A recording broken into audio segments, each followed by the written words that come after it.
I have to ask you, can you also chop down trees?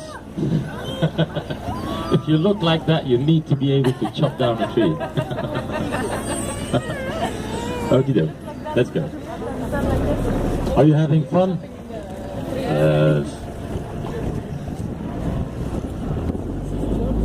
Okay, there's 3 things that you need to know about Bruges. First thing, Bruges are very proud of it. They will always tell you, but Bruges was once. Oh, sometimes you can see ducks having sexual intercourse on the water. Very important. Anyway, we're at the Lake of the Lovers and okay, 3 things you need to know about Bruges. First thing, Brugians will always tell you that Bruges was once the richest and wealthiest city of Europe. Okay, second thing you need to know, and Bruges will never tell you, but Bruges also became the poorest city of Europe, and that for a period of 350 years. Third thing you need to know. Now, most Brugians have enough money to afford to buy a boat. And I will explain you that afterwards. Dus er zijn 3 dingen dat je moet weten over Brugge. Het eerste, en daar zijn de Bruggelingen heel fier over, en die zullen dat dikwijls vertellen, Brugge was ooit de rijkste stad van Europa. Het tweede wat je moet weten, en Bruggelingen zijn er al veel minder happig op om dat te vertellen, maar Brugge was ook ooit de armste stad van Europa. Gedurende 350 jaar was Brugge de armste stad van Europa. En het derde wat je moet weten, is dat nu, momenteel, de meeste Bruggelingen geld genoeg hebben om zich een boot aan te schaffen.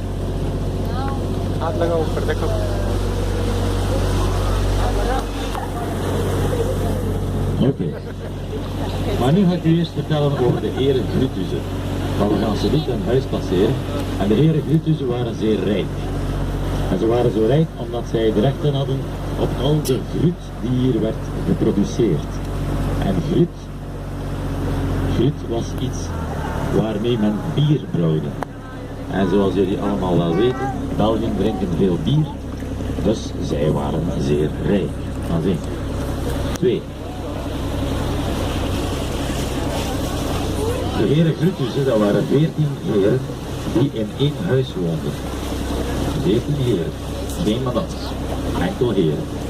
Dus ze waren waarschijnlijk zeer vuil. Derde ding dat je moet weten. Ze hadden een passage van hun huis naar de kerk. Dus ze moesten eigenlijk niet uit hun huis gaan om naar de kerk te kunnen gaan. Dus ze waren waarschijnlijk zeer lui. Vierde ding dat je moet weten. Ze waren ook ongelooflijk lelijk. En dat kan ik dus niet tonen. So now we're going to pass in a while the house of the Lords of Grutussen. And the Lords of Grutussen were very rich. They were so rich because they owned the rights on the Groot of all the area. And Groot was used to brew beer, but Belgians drink a lot of beer. They were very rich. 2. They lived with 14 men in one house. 40 men, one house. No women. So they were probably very dirty. You thought I was going to say something else, eh? Anyway, third thing you need to know, they had a passage from their house to the church, so they did not need to leave the house to go to church. So they were also very lazy, in my opinion. And fourth thing you need to know is that they were very ugly. I will show you that. Now this is their house.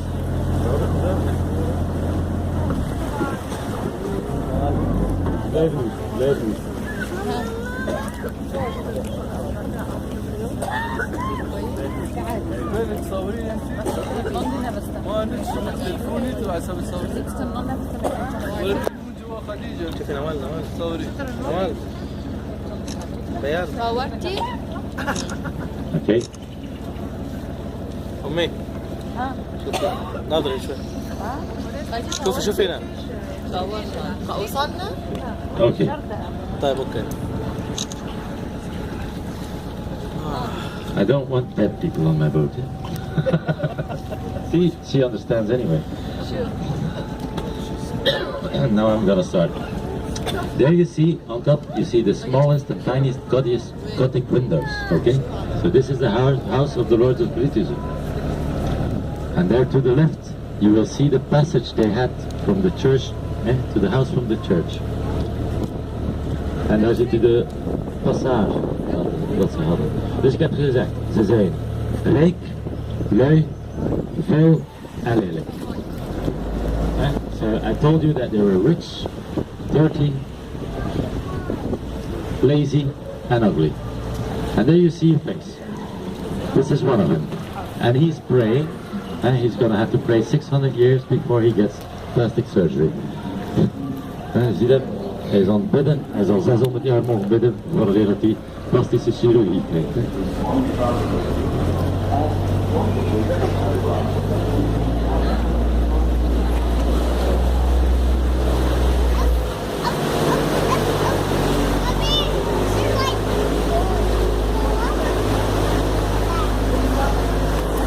Okay, so now for something completely different. This water here is not a canal. It is a river. And it's called the Rijn. And the first people that lived here were Druids, and they worshipped this water. They thought it was sacred or something.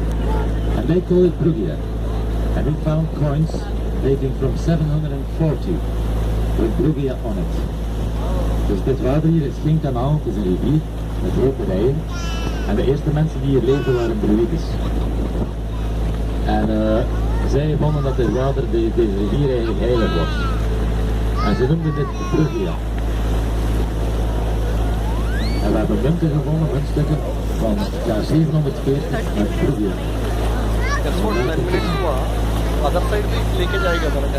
En een beetje verder gaan we onder de brug door en daar komen we eigenlijk aan waar de zouthaven was. En zout kostte heel veel geld in de tijd. En soms werden mensen zelfs betaald met zout. Zout in het Latijn is sal. Dus de volgende keer dat u salaris krijgt, dan weet u nu van waar die naam komt. So here we will arrive at where was once the port where the salt was delivered. And salt was very expensive. And salt, sometimes people were paid with salt. And salt in Latin is called sal. So next time you receive your salary, you know where the name comes from. And now I'm going to turn left, and in front of you you will see the Belfry Tower. And the Belfry Tower is actually a bit of the Statue of Liberty of Bruges. And it's not a religious building, it's a commercial building. And the most important thing is that she leans over to the right. There's 1 meter difference from top to bottom. It's like the Tower of Pisa. Dus het Belfort is geen religieus gebouw, het is een commercieel gebouw. En ze leunt een beetje naar rechter. Dus het is echt het is zo de toren van Pisa. Dus 1 meter verschil van boven naar onder. En daar heb je de heilige bloedkapel. So there you have the chapel of what is supposed to be the Holy Blood of Christ. And then here you've got the City Hall, which is a Gothic style and was actually the model for most of the city halls in Belgium. En het stadhuis van Brugge was model of stopmodel voor de meeste stadhuizen in België. En daar voorbij heeft u dan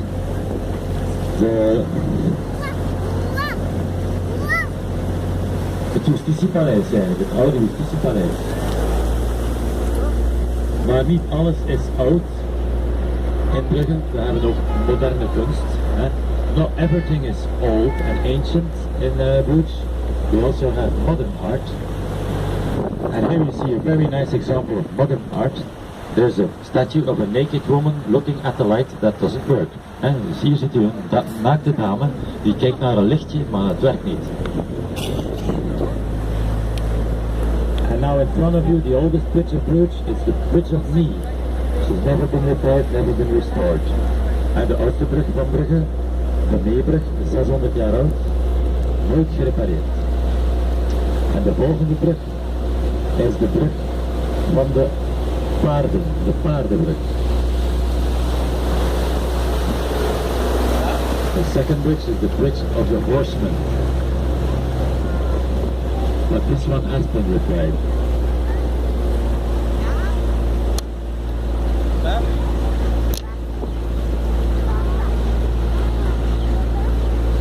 I think after a couple of months it will be even good. Because all these flowers will blossom and June, July it will be even. Stel dat je nu terug wilt naar Gent, dan moet je hier naar rechts gaan, 40 kilometer verder, kom je in Gent. De mens komt daar juist van. And a bit further up, you could go to the right.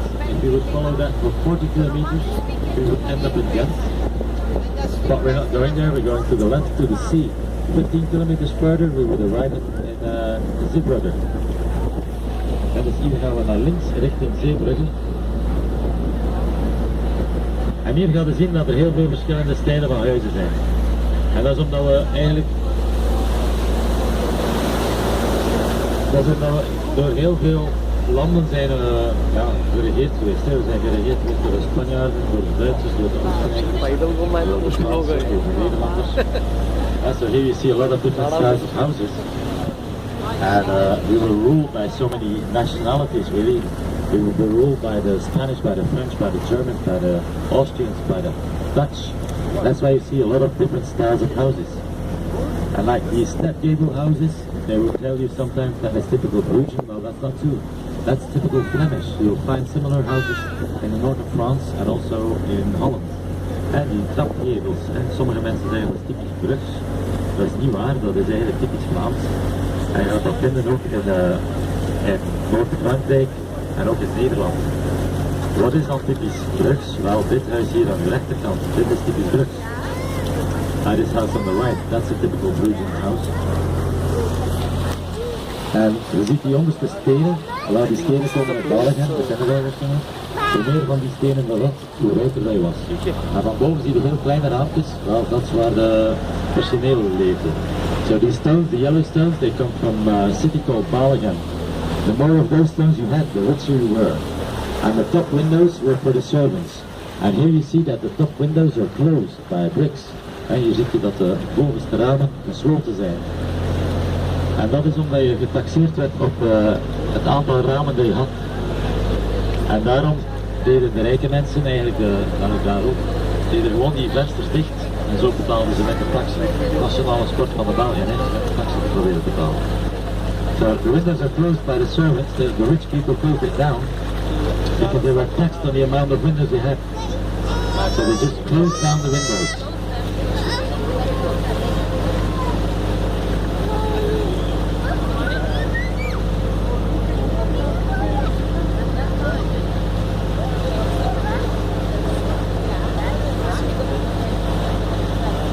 There are also typical Bruges house, large windows at the bottom to receive the guests, middle floor, smaller windows, that's where they lived. En de grote ramen onderaan, dat was gebruikelijk omdat daar de mensen in verkeerden. En dan tweede verdieping waren altijd kleinere ramen en daar leefden ze eigenlijk. En hier op de linkerkant, dat huis met de lantaarn, dat was het huis van de generaal Spinola. Here on the left you see that house with the lantern. That was the house of General Spinola. And here on the right, this big building used to be a monastery, and during the war it was used by the British as a headquarters. Now it's a school. Dus hier rechts heeft u, er was eerst een klooster. En in de oorlog werd het gebruikt door de Engelsen als hoofdkwartier. En nu is het een school.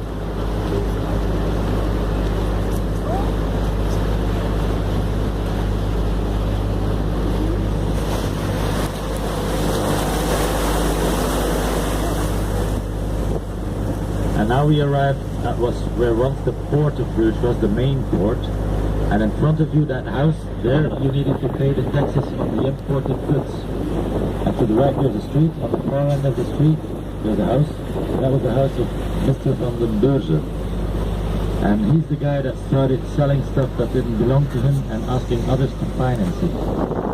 And here capitalism is born, sadly enough. En dus hier, voor u, dat huis. Daar moeten de mensen de taxen betalen op geïmporteerde goederen. En rechts daarvan hebt u een huis En dat was het huis van meneer Van den Beurzen. Hij kent de beurs uiteraard. Nou, dat is hier dat het gestart is. En die mens was dus begonnen met dingen te verkopen die niet van hem waren en aan andere mensen vragen om hem te financieren. En daar heb je het kleinste bruggetje. Ik heb die gisteren gebruikt en ik ben 100% van mijn cliënteel verloren. And so there you have the smallest bridge. I used it yesterday and I lost 100% of my clientele. Okay, now I'm going to explain to you how Bruges got rich. Bruges got rich because of sheep. Because the soil around Bruges was very salty. And as that soil was so salty, the farmers could only keep one kind of animal, and it was sheep. And the farmers did not get a lot of money for their wool, but the wool was of extremely high quality. And that's how Bruges textile industry grew enormously big, and that's how Bruges got to be the richest city of Europe. Okay, now I'm going to explain to you how we got poor. It was also because of the sheep. More in particularly because they shitted so much. And as they shitted so much, the soil around Bruges got a lot richer. Now I told you that the farmers did not get a lot of money for their wool, so they decided to put cows instead of sheep. And then Bruges really started export their wool from Scotland and from Spain and Iceland. And that wool was a lot more expensive and also was of less quality. And that's how we lost our textile industry to cities like Ghent and Antwerp. And then Bruges fell into decay for over 350 years. 9 out of 10 people living here were unemployed. And now I need to tell you how we got rich again. Well, that was because we were so poor. Because we were so poor for a period of over 350 years. All the cities around Bruges were rich. And they demolished their city walls, put roads on it. They demolished their old buildings and put new buildings on it. Now the Brugians, they were so poor that they didn't have the money to do that. So they repaired every house they had. And in the rare event that they would put a new house, it would have been outside the walls. And that's for 350 years ago. And then, after 400 years, we were still living in a 16th century city. And then you guys came along and said, wow, this is beautiful. And that's how we became rich again. En dus ik ga u vertellen hoe wij rijk geworden zijn. We zijn rijk geworden door schapen. Omdat de gronden, de poldergronden waren zeer zout en zilt. En af en toe kwam de vee daarover. Dus de boeren konden alleen maar schapen. We hadden hard veel wol, van een extreem goede kwaliteit. En de boeren kregen niet veel geld voor het. Dus dat was goedkoop, extreem goede wol. En zo is de industrie van de textiel gegroeid. En zo is het de rijkste stad van Europa. En het is vertellen hoe dat we arm geworden zijn. Dat is weer omwille van de schapen. Omdat die schapen enorm veel kak hadden. En zo werden we veel maar rijk. De boeren kregen niet veel geld voor hun schapenwol, dus die zijn er beginnen koeien afzetten. Doordat we geen wol meer hadden, is Brugge beginnen wol importeren vanuit Spanje en Schotland. En die wol was veel duurder. En zee was ook van mindere kwaliteit. En zo is Brugge zijn textielindustrie verloren aan Gent en aan Antwerpen. En dan is Brugge de armste stad geworden van Europa gedurende 350 jaar. En nu moet ik u vertellen hoe dat we weer rijk geworden zijn. Nou, dat was eigenlijk omdat we zo arm waren. Gezien wij zo arm waren, andere steden rond ons waren rijk. En zij vernietigden de muren rond hun steden en ze zetten daar nieuwe banen en ze vernietigden oude gebouwen en zetten daar nieuwe gebouwen. Maar de Bruggelingen hadden geen geld om dat te doen. Dus wij bewaarden alles wat wij hadden en wij repareerden alles wat wij hadden. En als ik een nieuw gebouw zette, dan was dat buiten Brugge. En dat gedurende 350 jaar. Dus 400 jaar later zaten wij nog steeds in een stad die eruit zag gelijk een stad uit de 16e eeuw. En toen kwamen er toeristen naar hier en die zeiden van, oh, Brugge, dat is wel mooi. En zo zijn we terug rijk geworden. Dankzij. Merci. Voilà. En je weet dat Brugge beschermd is door UNESCO. En je zou denken nu dat dat is omwille van onze gebouwen. Nee, niet door onze gebouwen. En dus logisch nu zou je denken omwille van uw kapitein. Maar helaas ook niet. Het is omwille van het stratenplan. Het stratenplan van Brugge is nog steeds exact hetzelfde als in de 11e eeuw. En dat is oud. Moest je iemand nemen die hier woonde in Brugge gedurende de 11e eeuw. En je zou hem 12 punten geven en achteraf vragen voor naar zijn vrouw naar huis te gaan, dan zou hij perfect de weg vinden naar zijn minnares. Want alles is nog steeds hetzelfde. And so you know that Bruges is protected by UNESCO and you would think it's because of the buildings. Well, it's not. It's actually because of the street plan. The street plan has never been changed since the 11th century. If you would take a guy that lived during the 11th century, give him a dozen of beers, and then ask him to go to his wife, to house, he will find his way to his mistress without any problem, because nothing has changed since the 11th century. 11th century onwards, nothing changed. Kan je nog een verhaal vertellen? Die mens zit hier al 7 dagen hetzelfde te schilderen, net zo hoor. Nee, nog een verhaal. Hier een beetje verder aan uw linkerkant heb je de vismarkt. En de vismarkt, die is eigenlijk nog steeds operationeel trouwens. En de vismarkt, dat is een markt die stinkt. Dat is. En voorbij de vismarkt heb je nog een markt. En dat is de markt van dierenhuiden, de Huidenvlattersplein. En dat uiteraard stond ook. En zij zijn altijd klaar. En je zou pijzen waarom, zo. Is dat competitie? Maar het is niet competitie, maar ze liggen wel samen en ze liggen echt wel expres samen. En de reden dat ze samen gelegd hebben was zodanig dat ze in Brugge maar 1 plaatje hadden die ongelooflijk stonk. Maar het grappige aan heel het verhaal is dat aan de overkant ligt het stadhuis en hier ligt het justitiepaleis. Dus ze hebben echt wel voor gezorgd dat alles wat stinkt naast elkaar.